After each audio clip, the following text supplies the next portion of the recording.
Are you ready for the thrill of your life? There's something very scary about that. That was actually very creepy. Yeah, very creepy. So is Detroit. Touche. Depending on where you were. Yes. Yeah. No, it's a lot of buildings that it's like this is where horror movies look like they could be filmed. It's a very beautiful city. It depends on what alley you went down. I mean, Word. yeah. What alleys and cuts? The Quinder cut? Like Oh, just legitimately up in the cut? shout out to the cut. I definitely was going to shout that out later. Oh but no, we need to talk about our time in the Quinder cut. I love the early shout out to it for sure. Hey, well, welcome to the Lunch Break podcast, episode 21 technically, but this is what, season 2, episode 1. Wait, this is episode 21? Yep. Yeah. Wow. a lot of progress. A lot of firsts. We have our first female woman guest. Yes. We have our We're first. growing. Yeah, we are growing. This is our first episode of season 2. We have a new format. This is kicking off a format where we will have our friends with us every single episode of season 2. So, Stu, any upfront reflections or thoughts about season 2 before we introduce our wonderful, tremendous, and impactful in this world guest? I'm excited to get stories from other people, so I'm looking forward to that point of view and different vantage points. So I'm excited, Candace, that you're here, and I love the topic for this week, so I'm excited to get into it. Yeah, it's all about Detroit today, and that's the dope thing about season 2. And also, Stu, want to know, people want to hear more from you too. Yeah. So quieting my voice a bit. Season 2, we're getting other perspectives in, so just throwing it out there on the front end, man. But Season 2 is all about our friends and our travels with our friends, and what better way to start than our most recent trip together in Detroit for my baby shower. But we ended up having a local take us around the entire time, and that local is Candace P, Woo! aka Turmeric, one half. Affectionately known as Turmeric by maybe only me, one half of the spice rack. So that's the spice rack. Turmeric and paprika, man. That's the spice rack. So if you all may remember, the 10, 11 episodes ago, episode 10, we did our financial stewardship episode with our other bestie, Mike Hayes. And this is the other half of Mike's spice rack, Turmeric, but she is much more than Mike's other half. Candace is a Black woman executive. And just pausing there, like, clap it up again, man. Got to. Those of you who are not in our visual community, although she is fair-skinned and has some blonde in her hair, she is a Black woman. Candace is she is obviously so, phenotypically so. She's wearing Candace a blue sweatshirt. Right. Look, visual descriptors, man. Look, Stu is exercising that DEI stuff. She's repping her Lions family, the Detroit Lions. And Candace is so back to the Black woman executive, right? And we know, I think it's from a CEO level, only 1% of Fortune 500 CEOs are Black women. And while Candace is not a CEO, if she desires to be, we absolutely believe that Candace can be one day, but she's filling the pipeline even right now. And what she's doing is huge, man. So she is a let me make sure I'm getting this right, region warehouse director at a huge, very well-known and reputable consumer packaged goods brand. She is over 65 warehouses in 8 states. Is that like, you've got a lot of purview. Wow. So Around there. That's a lot. Scheduling. So we are scheduling over our collective lunch break, even though today is kind of sort of quasi holiday. Zan is working today. So thank you for joining us on the lunch break, Candace. Anything you want to say on the front end as the person who brought us or showed us around this fantastic city of Detroit? No, I'm excited. I was like, this is episode 21 because my basketball number was 21 all through college. Word. So that's crazy. Like this was I was like, wow, Slightly that's dropped. 21? So Oops. Wow. just slightly dropped that. Like Candace was, she went to Pistons camp every week or something. Every week. Just flexing. I don't know what people in Detroit never. do, man. Definitely not Pistons camp, but it's definitely some gyms that if you were a hooper, you played in a couple of times. So but tell us about where they would know you from. Yeah, Big yourself up. Like you knew me around the city. Everybody knew Turmeric's crossover. No. 1, 2. No, I'm just saying. No. I'm known around the city. No. Mm-mm. I mean, there were a couple of newspaper articles, for sure. Well, no, we're going to get into the newspaper articles, all the clippings. But I do have a question. Thinking about hooping, you mentioned hooping, thinking about competition. Why is Detroit... Explain Detroit versus everybody to me. I won't say why is Detroit Great such an question. aggressive city. I'll ask that question on the front end. Just explain it to us. Wow, I've actually never been asked that question. And I can only answer it through like Candace's lens, so I can't answer it through like the company's lens. Sure. But I think through my lens, like, and this is why I get so excited for people to come because it has like a bad rap for no reason. Like, and so for Well, it's a us, really aggressive stance to be introduced to when you first get there. Detroit versus everybody. Like, it's but not I welcoming. mean, it's not, but I mean, Detroit's been put like negatively out in the public eye for so long. Like, it's the only way it's going to change is us changing it, right? Or like us sticking together versus everybody else. So, like, I mean, definitely, like, that's so funny because literally, like, all weekend I've been wearing this backpack. So those of you who are not going to watch all of you who may not watch on YouTube, Candace just held up a Detroit versus everybody fanny pack. And I mean, but it's fantastic branding, one. And also I'll say, I had Detroit effed up. I love Detroit. Let me say that on the front end. And I absolutely will be back. I had a blast. And a good portion of that is because you showed us around. I can't tell you the number of times, literally, guys, like that, like people like, oh, where are you from? And I'll be like, oh, I'm from Detroit. And it's like instant, like negative. Like not even like the willingness to understand anything positive about it. It's just negative. And then you've never even been there. Like you don't know. What are you, like, you're reading a news article? Like, yeah, I mean, it's like every other city, but it's so much more than that. So, I mean, yeah, I think what I love about the Detroit versus everybody thing is that people were so upset that it was like Detroit versus everybody that people wanted to like go see why it's Detroit versus everybody. And so then like now, but then everybody wants to try to like use it. Then you got all these other versus everybody shirts. It's like, now we know where it started. Okay, cool. We know where it started. I like really black cities. Detroit is a very black city. It's a very I really enjoyed my time there. No, yeah, and that's the thing. Family reunion city. I wish I looked this up. I chose to look up the wrong stat. No, it was still the right stat, but you know I like to have a stat all the time, Stu. So I went with the black women executive stat, but I should have looked up the percentage of black people in Detroit. I can make up some stuff about Detroit. Like I learned that Detroit in 1812 was founded by Charles Buick. Just making up stuff, but I don't know the truth. So I know for a fact that, so based on what you just said though, Candace, about Detroit versus everybody, what I'm interpreting that as is it's defensive, it's not offensive. So at first I was thinking it was like Detroit, look, we going on the offensive, it's us versus everybody, but it sounds like it's a reaction to people talking about the city terribly, the articles that have come out, people just not being willing to be stewed to that culturally curious thing we've been talking about, to actually go and find out what that city and its people are really about. I think it's a little bit of both. But like I said, like when I think about Detroit versus everybody, like that's how I have internalized it, but also to that end, it's like it's a conversation starter. Like it's literally like, oh well, like what is this about? Like why is it, whatever. And so then you get to like kind of talk about it. But like just my personal experiences, because I haven't lived in Detroit since high school. So my personal experiences, right, being in everywhere else and like constantly bringing up Detroit, like that's been the conversation. So, I mean, I think it's a little bit both, but I'm sure like the creator of the brand be like, nah, she was like way wrong. But that's Candace's interpretation. Well, I appreciate your interpretation of your mindset. Stu, what do you think before when you we get very deep? Go ahead. According to the U.S. Census, Detroit is 77.9% black. We can round that up to 78%. That's overwhelmingly black. It's a very black city. And I don't mean that like I mean that literally percentage wise, not like I got you. In experience. But when you think about it though, because they call Philly the city of brotherly love, and not necessarily that's I don't believe that that's specifically tied to brothers when you say brotherly love, but Philly was like Philly's like 58 to 60 some odd % black, and that was one of the blackest cities I've ever lived in. Obviously, I've lived in Seattle, so it's a big difference than some of the other cities. But when you 70 what percent? 77.9, 78%. What year? That's this year? Last July 1st, 2022. Black woman executive asked for the full recitation of the facts. So which year? Okay, and which periodical said that? Are those current numbers?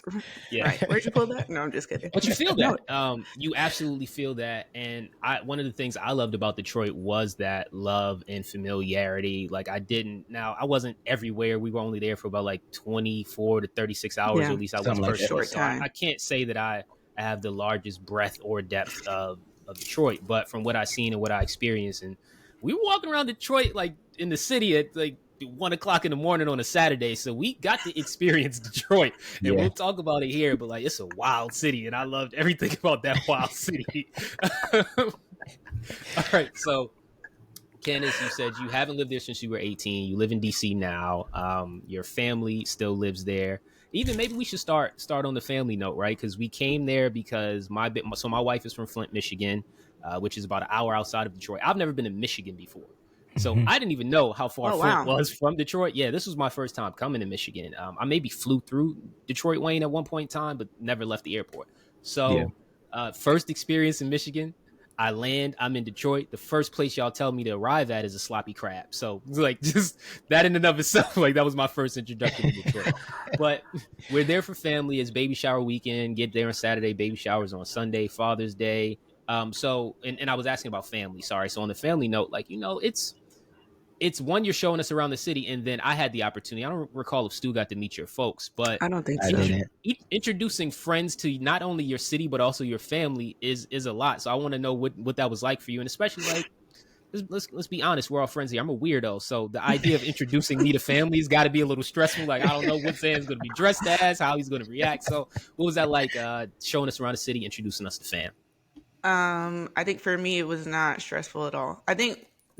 Hopefully you guys know that by now there are like family is very important to me, right? So whenever I go home, whatever I do, whoever I bring, my family is going to be included because I'm not home all the time, right? So I have to, what's been difficult for me as I've grown up not living there is balancing out like coming home and wanting to be with my family all the time, but still like do things with like friends that you know I have that are there. And I know that I have not done a great job of that growing up, but I'm trying to do better. But I think for me, like my family is such a huge part of me. It's like if you really are in my circle, like you're going to meet my family. And candidly, like I just think my family is dope. So like I just want to introduce everybody to my family.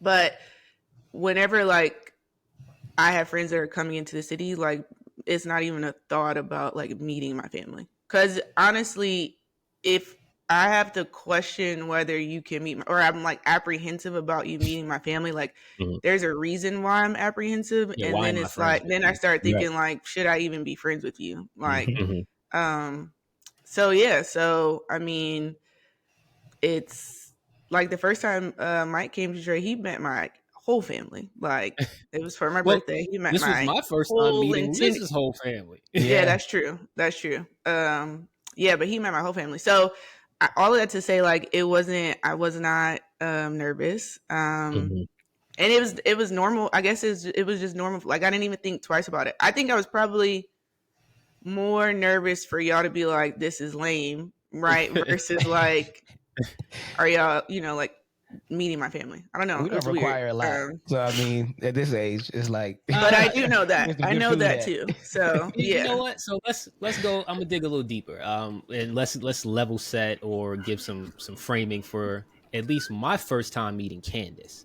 And then Stu, also let me set the record straight. You did get to meet her family, not her parents, but I forgot her brother and you met my brother and my sister-in-law. Yeah. So Nolan and Robin. Yeah, you met them. So and I got to meet Hudson and what's the other one? It's another H. Honor. Hudson, Honor, and Timothy. You met their kids, and then I met several generations of her family the first time. Like, at least 3 generations of her family. I want more time next time. That's what I want. Yeah. So I mean, literally, you guys did not have enough time. But okay, yes, go ahead. Yes, all right. So where I was going with this is framing, right? So the first time I met Candace was in Atlanta. I don't recall how long you and Paprika had been dating together, whatever it looks like, but I remember we were in Atlanta and I remember saying, I like this girl. And for a few reasons. So one, because I always got a bag with me. So I had a tote bag, this orange tote bag, and Candace was just like holding it down the whole night. Like, no, I got it. I'm looking out for it. Like she was just vigilant over it. I was like, oh, she's so caring and kind. And then also I liked it because Candace said, I don't recall if you were inebriated or not. And I feel like you would have said it even if you weren't inebriated because Candace versus everybody. But like, nah, just kidding. But like Right. Candace said, I'm so glad that I like hanging out with y'all. I like when people don't have broke friends. I was like, what? That's not a normal Candace. That was Candace after a couple of drinks. Wow, I said that. That's ridiculous. But it was and more Hendrix so. got you. But what it was more so to the standpoint of like you appreciated the fact that Mike's friends could have the same level of fun that you could without you having to feel like, okay, well, you've made it to a certain space of success in life. Right. So you can't everybody can't have the same level of fun. And you were on that accord. And I was like, all right, I'm bought in. Like, let's see where else this goes tonight. It was like, I just appreciated her feeling like we weren't broke boys. That's really what it was. That usually helps the relationship grow, usually. Wow. Yeah. But also it's like everybody's standard of fun is different. Like we'll go and bust down $300 meals and just be happy to be in company and eat good food and just be like, this is enough for me. Like I love this. Okay. So that means a lot too. Cause we're big on that. Zan so specifically. That's important. I was gonna say, because that's part of the tour, right? When you show somebody your city, you're showing them like your favorite place to eat. So Candace, you took us on a tour.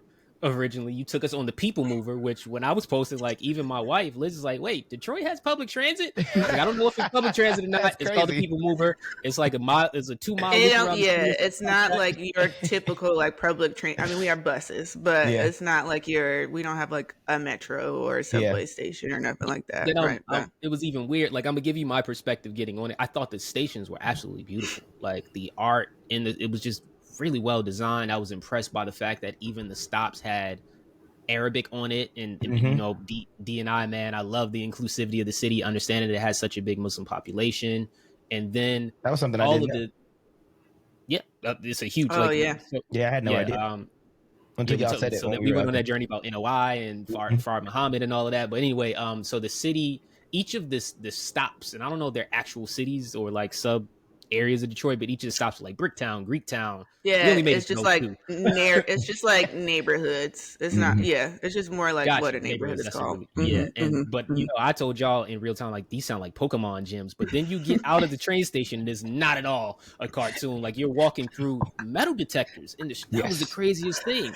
Like, what is that about? That's recent. That's very recent. I don't know. That's the first time I've seen them, and that was in Greektown.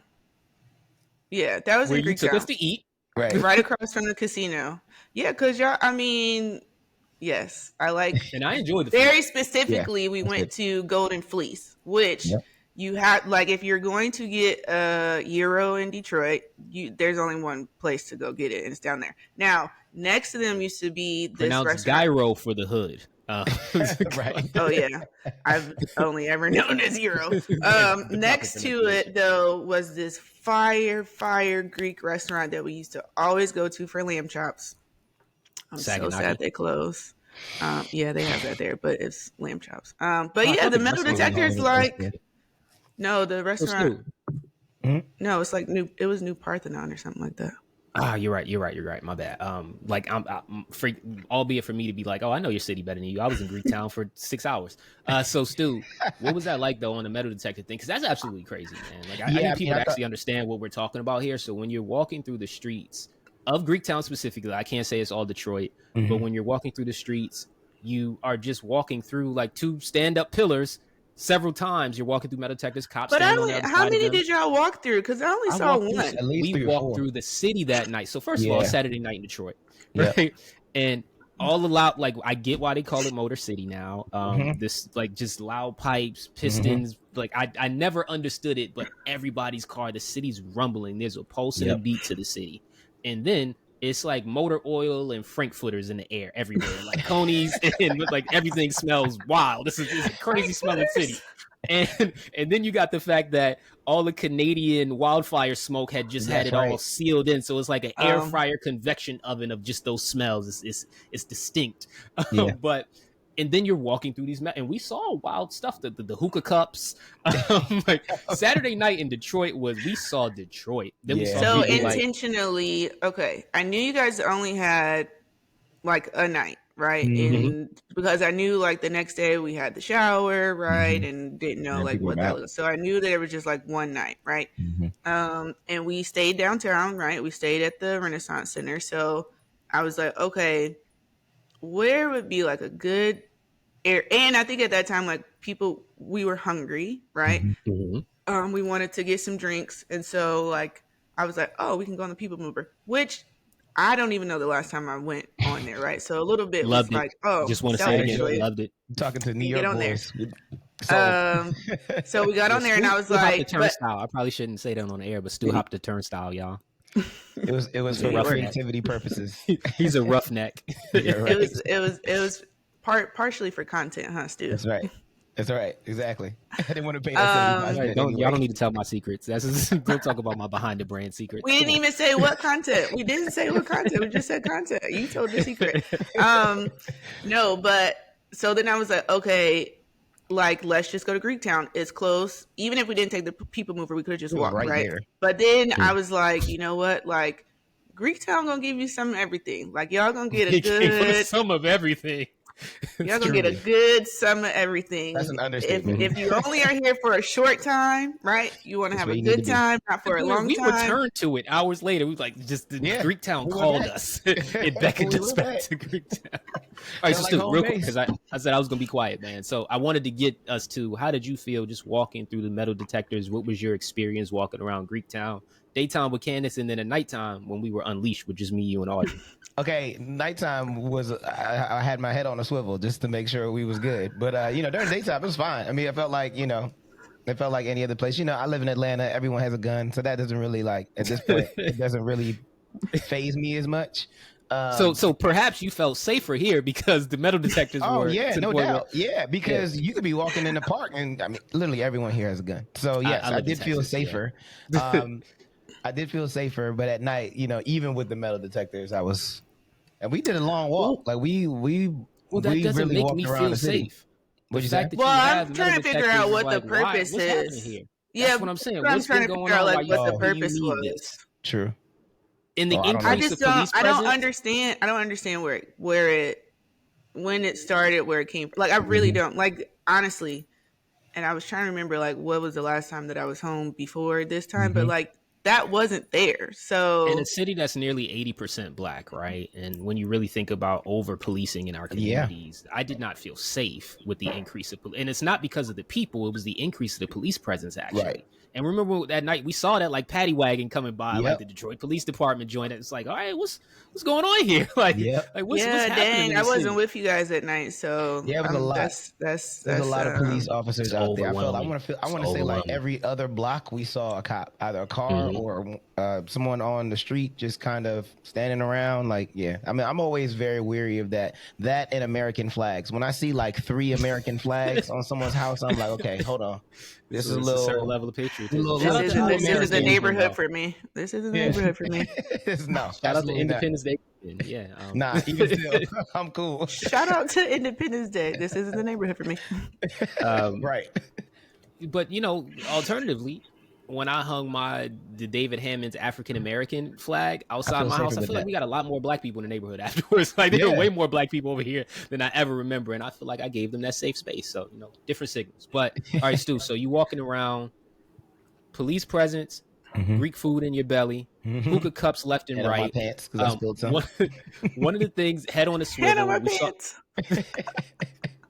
One of the things that I felt like beyond the motor oil and smell of conies in the sky, one of the things, so we walked by a couple clubs and bars and we got to see Detroit fashion. Yeah. So what's your take on Detroit fashion? Me? Oh. Yeah, so you're gonna get you're gonna get a little bit of everything. Okay. Let me say that. And you can see the generational change in outfits. Like you're gonna see a lot of linen. I saw a lot of linen. Tons of old players. Tons of old players in Detroit. Players with very eclectic colors, bright red, bright like royal blue, like or cream, intense lavenders, intense lavenders. Several pieces. No suit had less than 4 pieces to it. Matching gators.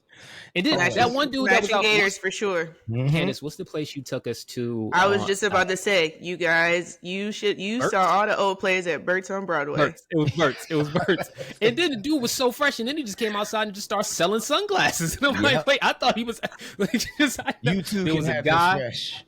There was a guy on like the big booty what's it, the Hall? I don't know what kind. I don't know much about motorcycles, but the big back motorcycle with the huge speakers in it playing R. Kelly Ignition. And then I was like, man, I haven't heard R. Kelly in so long. You did say that. I remember like his music was so good. And I was like, and I felt awful listening to him. I'm like, this is Detroit. Like, I can't police what Detroit listens to. The do-rags nonstop. Love that. Everywhere, of course. Every flavor of do-rag in the city. Against nearly an 80% black city. Felt very safe with the do-rags out there. A couple pairs of Girbauds.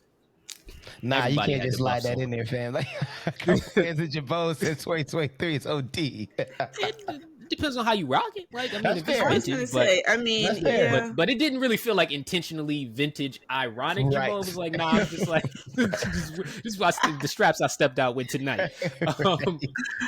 No, but any establishment you went into, it was like you got all of these things in the same spot. Like nobody was dressed like they were all going to the same event that day. You had no idea where anyone was going. Nothing. Then everybody has their own sense of style. Yes. I would like, and everyone has their own sense of style, and you don't feel like you have to dress a certain way to go somewhere. I mean, unless you're going to like unless it's like a fancy, but as black people, but like, that often is interpreted as a barrier to entry, right? Because either they want to keep you out or whatever, they want a certain level of clientele. Tons of black codes out there where you can't get in with a hat or like. I had a guy in Dallas look at me once. I don't know if I know I didn't tell you this, Candace, but I told you this, Stu. Like the dude looked at me up and down at the door and found something to tell me I could not get into the bar. He was like, pants got pockets on the sides. We can't let people in place with pockets on the sides. I was like, wait, what? These are like tailored Banana Republic chinos or something like that. Like, what did you just find out, man? I hate Dallas. All right, so, we talked about the people in the spots. We talked about food, Greek food. Did we eat anything else out there? I didn't get a chance to try conies, which is guys. I'm not happy I was thinking, about. I was like, we didn't do conies, which maybe that was like a fail on my part. That. I'm okay with that. He's not gonna. Oh, fair. I enjoy Farmer Frank's. I enjoy Eastern Market in general. Eastern Market was a cool area. We have to do a whole like pause on Eastern Market. That's one of my favorite places. We didn't do conies. We didn't do corned beef sandwiches.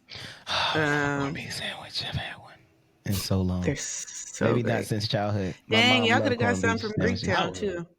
What? You haven't had a we went to the other restaurant in Greektown. That's the place that like deep fried a hare in calamari. Oh yeah, that was great. That was that kind of hair. Yeah. Once you ventured out past like the parameters that I gave you were on your own. You were on your own at that point. Literally next door to the place you took us earlier in the day. And you literally said the name of it, and I was like, what? No, I know Golden Fleece. I know Astoria the bakery, and then you got. We went in Astoria for a second. What's beyond there? I don't know. We had pizza that but night. It wasn't Detroit style pizza from. Yeah, that's what I was saying. Like you didn't have corned beef, you didn't have buddies. Like you didn't have. What kind of food is buddies?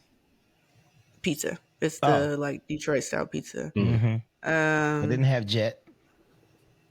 That's another place. Jets. Y'all didn't go to Detroit before. Y'all didn't go to Fishbones. Even though it was right we there. wanted I'm to, sad about. And then by the time we figured it out, Day, we it was didn't get packed. to. Yeah, that's true. Because we walked past so other it, things and we was like, did we should go. Candace. So you showed us Eastern Market. Love Eastern Market. At least. We got the Quinder Cut. Say a little more about why you took it. Okay. Explain to the people, the audience out there, what the Quinder Cut is. Right. I was about to do that. Okay. So Eastern Market is a big, on the weekends, every Saturday, farmers market. Sunday, and I think like Tuesdays, they have like a creative market. But there's like a series of sheds. I think it's like 5 or 6 sheds. Then there's events and stuff that they have there. But like just the amount of like vendors and everything that come, you can literally get whatever you want at Eastern Market during the market days. So then you have the Quinder Cut, which is a walking path. I don't want to say underneath, but it's a walking path along the city, and it gets you from Eastern Market area down to the Riverwalk. And to the Riverwalk. I think we did though. on the Oh, back we side? did, Well, you were but staying at because it the was right river. behind the hotel, we were staying at the Yeah. Riverwalk. Gotcha. Yeah. Yeah. So, but it takes you out like a little further down. Yeah. Is where the drop off is. But then on the cut, there's a lot of different events that they have. Actually, y'all left on Monday, but Monday they had like a whole like Juneteenth deal. And there was a couple of different That's an like important musicians thing and to stuff frame that this played. as. Sorry, my bad, but just this Juneteenth weekend in a really black city as well. I completely forgot about that. Yeah. And then they have a bar on the cut called the Freight Yard. Is that where Honestly, we were? mm-hmm, Where was that? So we were at the Freight Yard? mm-hmm. Okay. Which honestly is just like a bar and they have a DJ and then they have food trucks. It's very So what simple. I'm going to explain for y'all, because I think some of this is also normalized to Candace because she grew up in this area and she visits regularly. So this cut that we're talking about, like if you're actually familiar with the colloquialism in the cut, like it's in the cut, but when you look at what this cut is, so there are, and Candace, correct me if I'm misrepresenting any of this, right? But like I don't know what else to call them, like bandos, abandoned buildings, but these aren't just like houses. This is full up mills and warehouses or former commercial or real estate spaces, and they're huge, but it's beautiful because it's been repurposed. So right, there's a lot of buildings that aren't occupied and things that we've seen around the city. And you know, at one time it was such an industrious city with so many people there that now you have all of this space, and it's how do we make it mixed use? How do we repurpose it? But it's also kind of like slightly horrifying. If like we weren't there at nighttime, but I saw this woman running through there, and that was one of the most the things that resonated most with me, because I'm like, this looks like in every like Candyman and all those films where people just going through like those areas. Like, why? That's not a place that I would expect somebody to just be running. But because the city is now or whoever has repurposed it and made it beautiful in its mixed use space, I just really love that happened in a place where, I mean, that rundown might be a little bit of hyperbole, but the buildings, right? Like they're not. Well, I mean, useful. yeah, they're older, right? And I think here's the thing too. It closes at like 10. But if you look at it, right, they have the lane that's for walking and walking, running. Then they have the bike lane or whatever. I mean, We'll put up some photos of the area because I had a full photo shoot. You'll see people roller skating. You'll see bike riding, scooters, right, walking, whatever. Like the purpose is to get outside, right? And I think that's why, like, it's easy to it's an easy way to like get outside and walk. Like even from where my parents live, right, we walk to the market all the time, and then we'll go on the cut and walk. And I think just for me personally, I like, even where we live here in Silver Spring, it's a walkable area like that. That is something to me that I like. I just enjoy personally, is getting outside and walking. So having those spaces where we can do that is why, like, literally we were sitting at the cut and I just looked at Mike and I was like, you know, this is like my happy place, like at the freight yard at the cut, right there, because it's just like with the music playing. Like when we went for my birthday, we just went out there, we chilled. I mean, I don't know, it's hard to explain because it's very simple. But yeah, I mean, the cut's fairly new too. Like it wasn't around when I was a kid growing up. It opened what are up those recently. Buildings? Like what used to be in that area? Was it factories or housing? I think it was factories. It wasn't housing. Yeah, they look like old mills, but they're so huge. I think that's the thing that I'm trying to like so Detroit being Midwest, right? It's not as if it's a East Coast city where there's tall buildings everywhere and everything's built on top of each other. There's a lot more sprawl in Detroit. So the format of these buildings were really large, square footage wide types of buildings when we talk about mills and factories and things and production spaces. And Candace, you said it was your happy place. One thing that came to mind for me is this phrase of joy amidst the decay. And specifically what I mean is you've got like the parallel I drew was like going to Rome, and you got the ruins, the ancient Rome, the antiquity there amongst the new stuff, and people just like, no, I can sit between that. And it's not like I'm not gonna oversell it. It's not as beautiful as seeing ancient ruins, right, and columns and things, but it's a space where, word of the day, still anachronistic. So it's like time. Detroit is anachronistic. Yeah, it's like time has there's a spot where time froze and those buildings are really old, but the way that we're using it is very current and present and even futuristic in some ways. And you have these two different times rubbing up against each other when you're going through the city. Like even some of the buildings out by where y'all stayed look like the old, like they were probably cutting edge in the 80s, but now they haven't invested more in that building. So it's out like in South Hill, a lot of the office buildings. Yeah, it kind of like got frozen in time.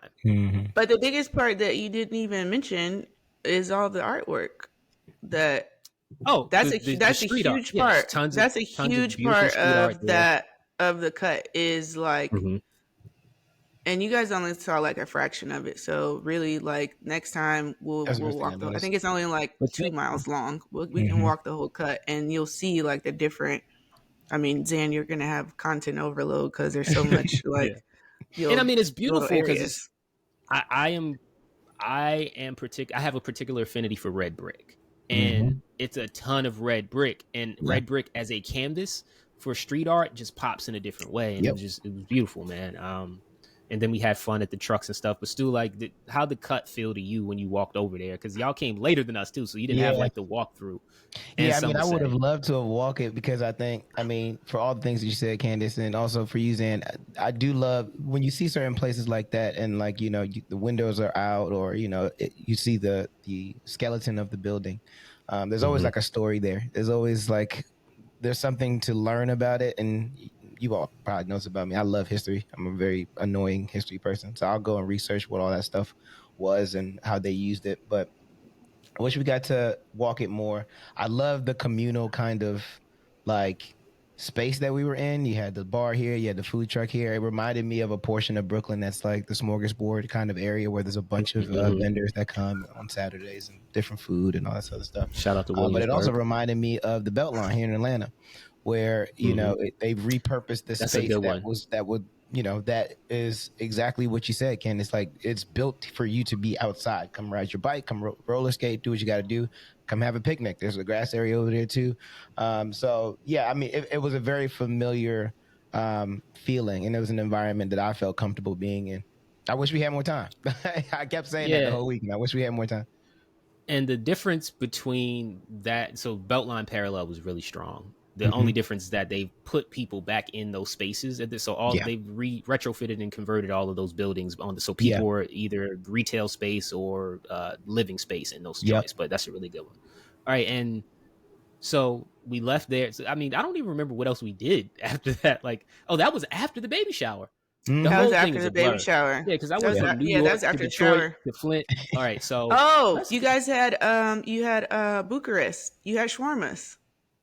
We did, that's because the food truck line was so long. Well, we planned this before we got there, so you were really smart. And I'll let you know, one of your Detroit Detroit sistren, actually said she was like, "Oh, they got their Bucharest." When she saw y'all walking in, when she said, "They knew what's up." They knew what time it was because the line was so. The food truck was my favorite thing of the whole trip.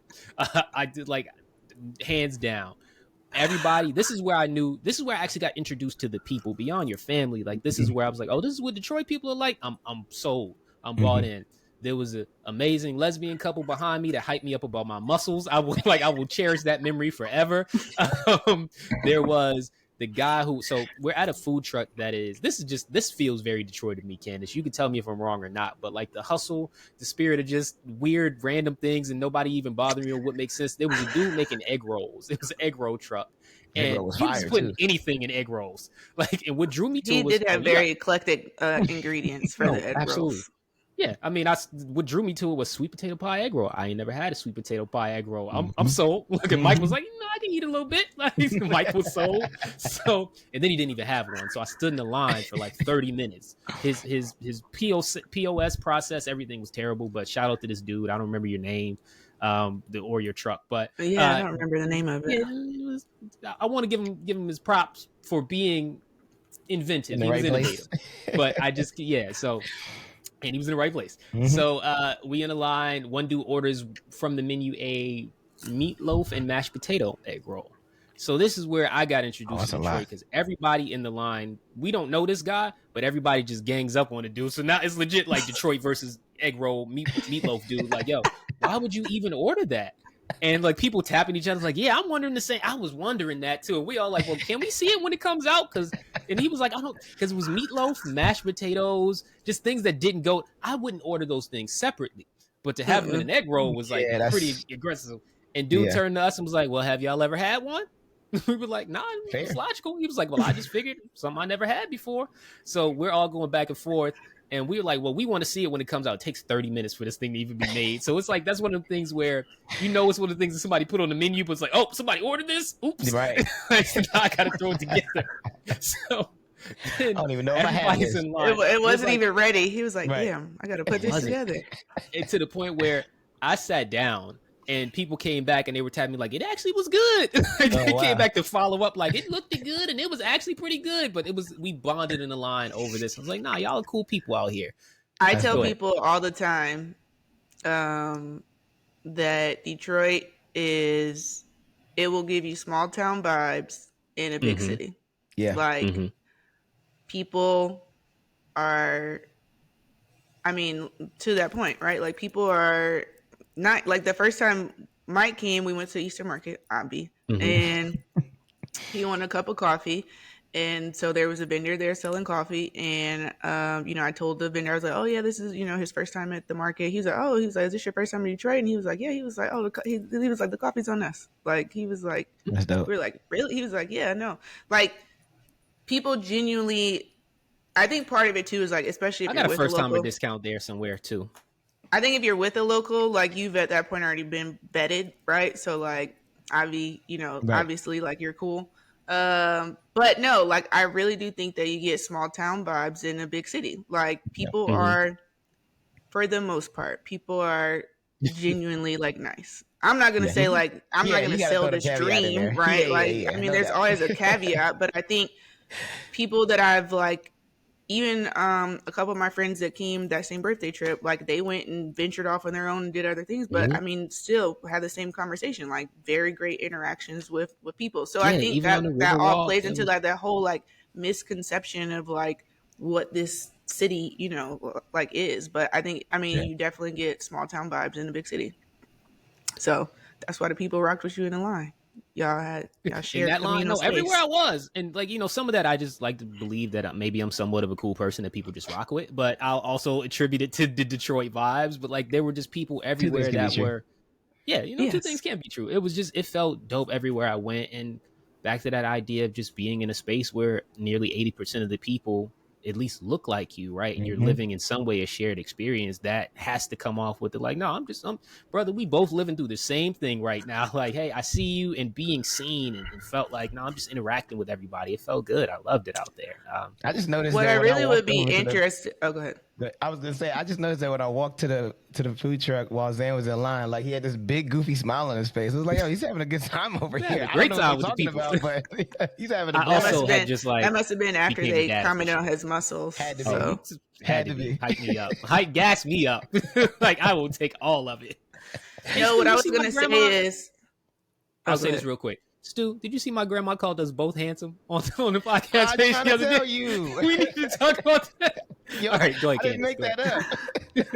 No, what I was gonna say was I'd be curious that stat. Well, one of the reasons why I also asked like when was that stat that you pulled out, that 77%, like when was that published, was because I'd be curious to see what it was a few years ago. Because to me, I didn't take you guys to this area, but there's the Campus Martius area and a couple other areas that like are becoming increasingly more gentrified, right? So a lot of times when I go back, right, I see more and more non-Black people, right, there. So to me, I was like, oh, 77% still. I mean, yeah, that's a great number, but I just wonder, like, I wonder when, like, what the trend, right, over the last probably 10 to 15 years, like, looks like.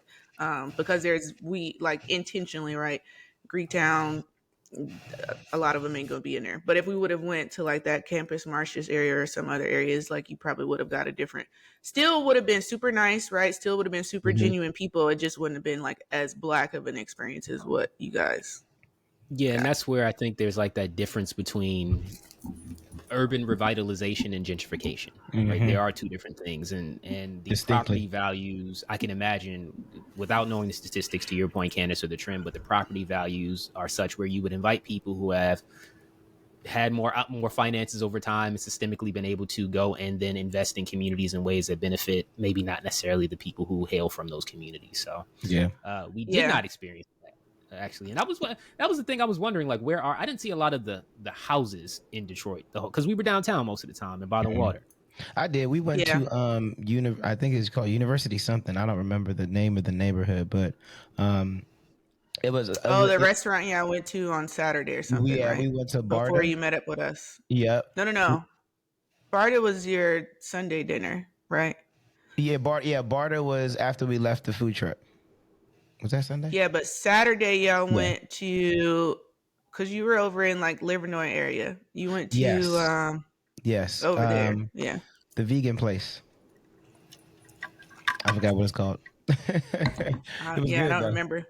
But you would have seen more houses over there in that area. They reminded me of Chicago because I spend a lot of time in Chicago, like the different houses, the styles of the houses, the large bay windows, red brick, a lot of that, a lot of very sturdy homes, but a lot of them that you can tell that they kept a lot of the history of the outside there, and probably just redid the inside. But I love those kinds of houses. They remind me of home. They always kind of feel safe. There's a level of security, I think, with brick that I just always associate with the houses being really sturdy. So, but I love those large bay windows. Like I love that style of house. So, Candace, whole panel here, random switch, and I kind of wanted to talk about the baby shower, but I don't know if we'll get there. So in this regard, I'm thinking of Candace, what have you learned about traveling with us? Because this is not our first trip. This is our first trip to your home city, but we traveled a bit. Yeah, this is this is only like the third time, second or third, no, more than second. I guess you're right. Yeah, I don't know. We're not at all Gary and Ashley sailing to distant lands with you all, right? But I feel like, especially because we're pretty integrated into the friend group and circle, right? Then I think you learn certain things, and Stu would ask you the same thing. Like, what have you learned about traveling with Candace? Because we've done Colorado, Denver, Detroit, which may not feel like travel for you, Candace, because it's home, right? But Atlanta could count in there. Deep Creek. That's Deep 4. Creek. That was 4. fun. Deep Creek was very fun. That was fun. Yeah, and we went to pick her up. Right? That was like, we did. You guys also picked me up. That's right. Yeah, we did. Deep Creek was very fun. No, what have I learned about traveling with you all? We're always going to have good food. That's right. I knew that was going to be the first one. But I mean, I appreciate that, right? Yes. So we're always going to have good food. I'm going to go back to the broke statement that allegedly I said to you. Where's my clapping drop? Hold on. That allegedly I said to you. I think what I mean by that is when we go somewhere, we don't have to skimp on the experience. I'm very big on experiences. So it's not like I'm traveling with y'all and y'all like, all right, well, we can have a nice dinner and then we're going to go to McDonald's. And it's not that we have to have, it's not that every meal has to be a $300 meal, but it's just we all collectively it's understood that at least one will be. Yeah, true. But I'm just saying, I don't have to worry about the type of experience that I'm going to have. That's first, right? Second, I think we can all have our moments of downtime, right? Because we've shared. Okay, so Deep Creek, we had a house, right? Denver, we had a house that we shared, right? And we can all have our collective moments of downtime and still be in the same space. Which is super important. It is. Yeah. Because then you don't feel like you have to be on all the time. You guys, people are also self-sufficient. So you create your own moments of joy, when you need to, and then you can have the collective moment, right? Candace is a voracious reader, so she might just tuck off and go read a book. And you know, Candace, she cool. She all right over there. She coming in with a book. Yeah, literally, there's nothing. Yeah, I just need some time of silence. Y'all can even still talk. When we were on we went sailing with Gary and Ashley, since you brought it up. There was one day where like Selling where? I Come on, give the people started. your life. I don't know where this. I think we were somewhere in St. Lucia, but I started and ended a book. I mean, I started and finished a book the same day, but obviously over a few hours. Yeah. And it was while people were like jumping on and off the boat, having drinks, music's playing, like all of that. Like if I like, It's fantastic. There life, may Candace. just be I know, time. right? Peace. There may just be time where like I need to just tuck off, and you guys like allow for that, right? But I also think like everything that everybody wants to do is going to get done, so it's not like we'll do a little bit of something for everybody, or it could just be that like we all kind of want to do similar things, so it you know. Like when we all traveled to Target so I could get these headphones in Colorado. That's a good shout out. I do remember that. But yeah, no, I mean, it's fun. I mean, I guess I should have just led with that, but like we have a good time. Like it's never there. I will say that there hasn't been a moment where Mike's been like, oh, we're going to go with you guys here. And I'm like, okay. Like, so if there was ever going to be one, Detroit was going to be that one for me, but I had to go for my child. I was like, Detroit. and I knew that was going to be, and I knew that was yours without you even saying that. I knew that was yours because I kept being like, hey, this did like they set up their arrangements yet? Like what, like hemming and hawing, just hemming and hawing, figuring out what's the shortest amount of time you can be in that space. I was like, dang, we don't had a lot to do that. It wasn't just about the shortest amount of time. I know, but I'm just saying it was. I knew it wasn't like the same level of excitement as I don't know. And now he loves it. Look at that. Look how that worked out. No, I'm trying to go back legitimately. Like I was sad that I left as early as I left. I had a blast. Maybe even next time we'll touch Canada. Yeah, that would be great. That would be great. And we didn't even talk about being merely a miles or so across the water from Windsor, Canada, and the beauty over there. While we were look lit at night. While they told you that the river was closed down over there, they had Ferris wheel and everything else going. Yeah, alcohol, the drinking age is younger. All of that stuff. I haven't been there since I was 19. Oh, really? I mean, it's time to go back. Yeah, because for us, like that was the okay, you can drink when you're 19, like, and all you needed was your license. So yeah, you just go over there. Now you need to why we really haven't been is because I never remember to bring my passport. Why am I taking my passport home? Like now I see why, but I mean, like now you need a whole passport. But anyways, all that to say, I don't think there's any I haven't thought of any particular irks or icks or whatever people call them about traveling with y'all. I mean, it's a good time. No, we appreciate that. That makes us feel good. I mean, I hope our listeners feel like that's a great thing. Like we're not just weirdos who people don't want to travel with. Weirdos that people want to travel with. It's fun. Food. We're gonna have food. We're gonna have some type of outdoor experience. And we're going to we'll have an outdoor Colorado experience. When we went to we drove through a nature preserve. Or remember we saw those bison or what were they? Yeah. I don't remember. What? When we were in the beautiful car. Though. No, I don't remember. No, I don't remember what they were. I don't remember if they were your life bison or. No, I don't know what kind of animal they were. I don't remember.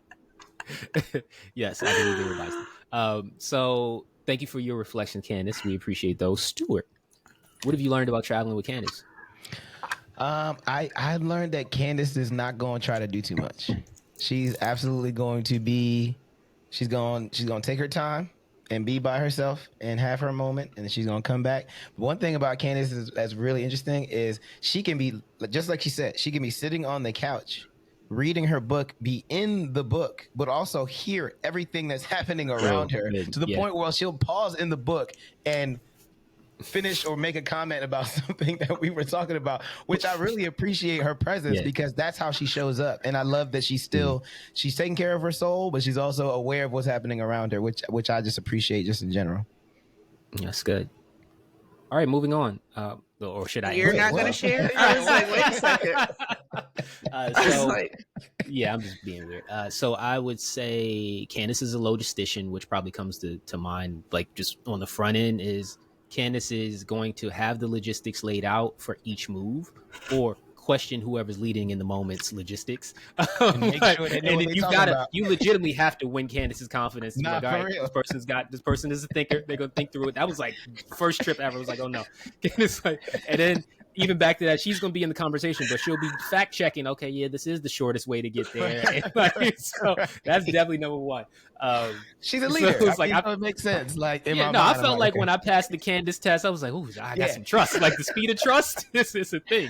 Okay, Zan picking the restaurant, we good. I bet. Yeah, it's gonna be good. But that's important because everybody's got when you're collaborating, right, in teams, you have to know everybody's strengths. That's right. And then you also like, okay, well, there's a way that we like doing things, but let's see who we're letting lead in this moment. Right. So there's that. Two, absolutely, always have gin. Right, you got to know somebody's signature drink. That's not at all like Candace is a lush. Just everybody has their signatures. So there's probably a third that I can't recall right now, but I'll go back to this idea of just Candace is a fun time. Candace likes to have a good time. Like, and I feel like coming from Detroit, recognizing how much fun people in that city, there's just not pomp and circumstances. We just having a good time in whatever space we're in. And that's what I loved about the city so much. And thinking about Candace, I'm seeing you right now in Atlanta on that couch with that arm going up. Yeah, no, Candace is a music person, man. Person. What? I can't believe I didn't say that. Candace is going to jam. Yeah, she's going to jam. That's what I mean about the good time. Like once the music gets going, like she's fun to be around, and you're fun to be around, Candace. So like we know that it'll be enjoyable. Thanks, guys. When we're out there, and just and helpful. Yes. That's another one that like, and I really do appreciate that. A shore steward does is acts of service is his love language. But like anytime, whether it's a trip or just times when we've been around each other, right? You've been extremely helpful. You've been helpful for me in business and all these other spaces, and just like you care for us as whole people. So that's something that we appreciate. Aw, this is fucking beautiful. Thanks, guys. Yeah, got to give our friends our flowers in season 2. Yeah, we do. Absolutely. We appreciate you. All right. So one thing I want to say in closing, because we never really got to the story. We're all over the place. We're a little rusty, y'all. Y'all know we have not been back in weeks. Oh, no, that dude with the telescope. Like, you want to talk about it so we can just throw it up as post-production content? Candace missed it. Talk about that guy. All time. No, telescope? We were walking in, I guess that was Greektown too, right, Zan? Like right as you about to make that right turn down the street where the Fleet's place is. Covered about like 10 minutes of walking in general. Yeah, so it was somewhere between Greektown and the Riverwalk. It was somewhere over there. And I mean, we were just walking. We're trying to get back to, I think we're trying to find food at that point. And we see this guy with this just like the tripod of some sort. We didn't make it out in the initial kind of sighting, but once we turned back to see him set it up, like he had a telescope that he was putting together. I think it was like a wooden colored type. Well, here's the thing. One, it's like 11 o'clock at night. You're just not expecting to see people with telescopes in general. Underneath You would do it at night. I was going to say the sky is filled with pollution. Smoke. So what is he looking at? First of all, what does he know that we don't know? He is one of the 80% black citizens in the city. So we're not used to black dudes just being astronomers like that. True. So that in and of itself was just something we were not expecting. He's got on like a hat like he's in the rice paddies of Thailand or something like that. So I'm even shocked about his wardrobing in general. So that fit the astronomy, all of that. I was like, okay, this is just a wild city. Everything I saw in Detroit was like, this is a wild. You never know what you're gonna get. But nothing makes sense. Right under a lamppost. That was killing. I couldn't. Where did you get it, sir? Where did you get this telescope? Now, I got a telescope in my living room, so I can't talk too much. You got a telescope. Talking about weirdos, you got one. But I'm not outside in the. But he doesn't take it outside under the bridge. Yeah, I mean, that's strange. Wish I would have said that. Wish I would have seen that. Oh, we got pictures. I'm going to take pictures. I'm going to capture everything. You guys did keep saying like Detroit is a wild city, and so I kept. City. That is why metal detectors. We didn't talk about this, but like when you told me like figure out a song, honestly, that's why I picked the "Welcome to Detroit" intro from Dilla. Like one, just in general, like just Dilla. But to like listen to the words, like that is what y'all experience. Like I should have actually sent you guys that, but like as you so you could play it as you're getting off the plane, and then you Yes. really would have had like a whole like. Because I was just Okay, listening to mad payroll 3, 2, Giovanni. 1. Oh my God. Bye, look. Boss your life up, gang. Like, and Detroit has affected me so much that I was looking at Cartier glasses like 2 days ago. So yes, that's true. Have the pictures. Gotta get a pair of buffs. Next time I touch down, I'm gonna have the buffs. Gotta get a pair of buffs. That's the one thing that like you will see like prevalent in Detroit are the buffs. Like that is consistent. You know, you talk about wardrobe, but like I feel like everyone has a pair of those. Like yeah, I start questioning like I was actually from Detroit. Like, man, is his buffs real or not? Like you start like I'm starting to feel like charging people up. Like let me go G check, son. All right, so yeah. So Candace, back on the music note, because we are at the top of the hour, we will not talk about the baby shower on this podcast. Dang, and I had something I was gonna say about that too. No, go ahead. Look, we can extend it. I mean, it's fine. This is our first episode. We can do whatever we want. We're designing it as we're building it. So real quick on the baby shower, because I think we were going to talk about like funny moments from the baby shower, right? And so I was thinking about it because I was like, oh, well, like, you know, like what real funny moment? And this isn't necessarily like a funny-ish moment, but it's kind of funny. So when Liz's grandma was praying. Yes. So y'all, give them the scene. Grandma's up at the front of the room, about 40 people. So she's blessing the food because we're about to eat, right? And so, so Liz and Zan are in the front. She's in between them, arms wrapped around them. And then we're all, you know, in the standing behind. The audience. So I was going to say like in the audience. I was like, that's strange. But anyway, so she's praying, and I mean, she praying. But what was really funny to me was she wanted that prayer to come through her whole body because she was aggressively. He's a physical. Not prayer. Aggressively. It wasn't aggressive, but it was very like intentional of like rubbing Zan's side. And honestly, as I was reflecting back, I was like, if I could get a back rub with that same level of intensity, my back would be all right. The power pass through. And then like grandma's like shorter than me, right? Liz's grandma. So like she was rubbing from like right under my armpit to like right like my hip bone. So it was like she's getting a little cheek every now and then on the I was like, wow, this is okay, grandma. You get that prayer through. It was a strong grip. Yeah, no, but it didn't like whole time I'm gripping back. So like I'm gripping her shoulder while she's gripping my side. So we're engaged in this mutual gripping. And I'm like, I guess I'm supposed to squeeze just as hard as she's squeezing. I didn't know what I was supposed to do.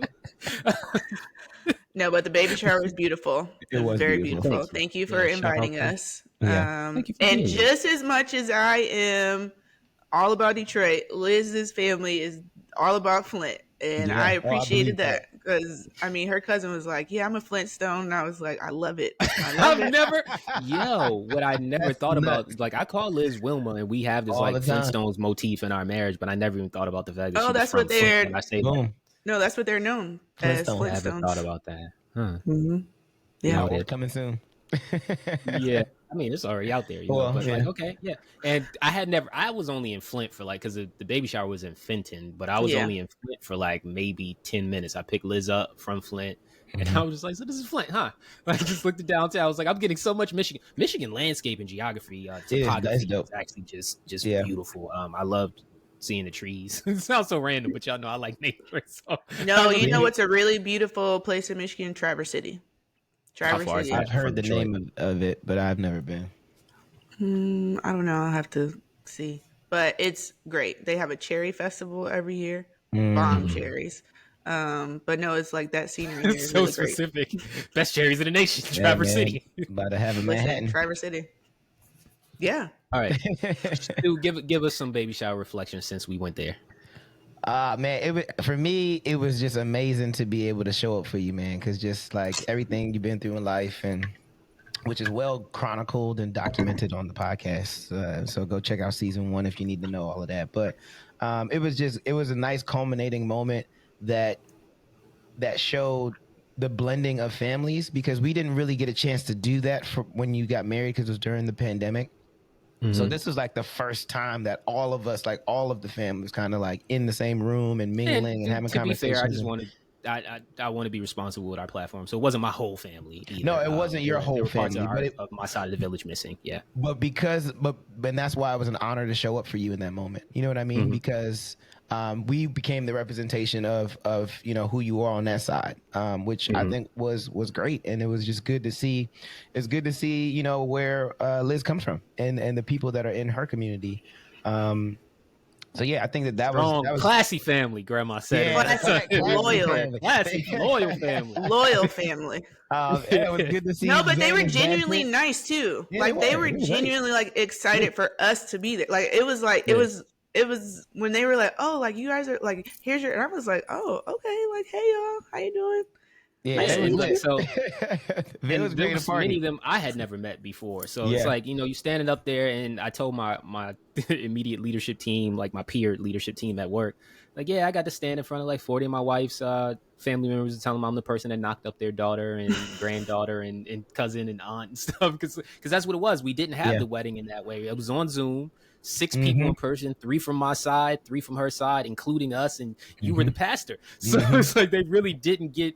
We didn't get to introduce to them. I met many of them at her sister's wedding in 2019, but it was just a brief thing. You're at a wedding. So, and a funny thing about them being super nice, and my in-laws are very nice, and I feel very welcome. I feel like a part of that family as much as they're a part of mine. What a blessing. And some of those people who I had not met, but had like, they follow me on Instagram, or like Liz has been talking about me. They were like, okay, well, look, you're really in the family now. So I got a couple like business propositions. It was like, wait, hold on. It's like, look, one cousin sat down and said, hey, he said something, and we were talking. He was like, no, I need some guidance. I need some advice. And I was just like, what are we talking about here? So I got a couple business deals on the table from the family. There you go. After the baby shower, I was like, look, you one of us now? Let's talk.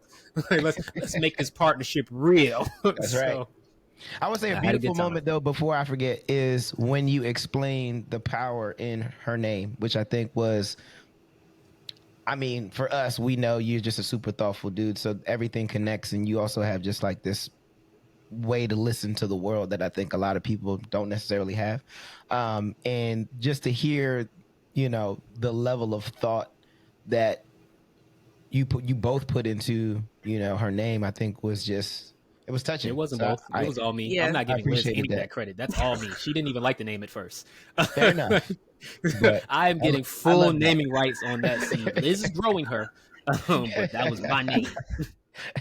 Anime, give me the name. That's how I felt. And thank you for that, Stuart. I'm not gonna give the information on her name here. Y'all go check out my Instagram if you want to find it. Yep. But to that level of intentionality, Candace, I was intentional and thoughtful with the outro song that we have for you. So, Stuart, you want to play us out? Thank you for being our first guest in season 2. Oh, thanks, guys. We know you love this jam. You know it's my favorite song. I know. I was saying we got to get funky for Jamaica. It's my favorite song. You know what? I've tried to think about that, and I think it's just... It makes me think about like a family reunion, like being at a family picnic, family reunion, whatever, and y'all know how important like family is to me. And it's just like... I think the song just like, it's not about just being at a reunion. It's when you hear those trumpets, everyone's like, oh, and then you about to jam, like you about to you get definitely into be like, oh, like she will run to the next dance floor, clear out space. Ain't no stretching. You don't need no stretching. You just go, you just start grooving. So I think that's why it's just joyful. It's just joyful. Well, you gotta make sure grandma can get you that back rub. Yeah, I do. And I'm Jamaican, so it's so many connections right here. There you go. We funking for Jamaica. We didn't explain why it was called Detroit the Musical. We'll explain in post content. I hate musicals though, y'all. So that's long and short of it. Which is something that I learned last week. Yeah, love Detroit. Thank you guys for visiting my city. I'm glad we were there, and I can't wait for you guys to come back.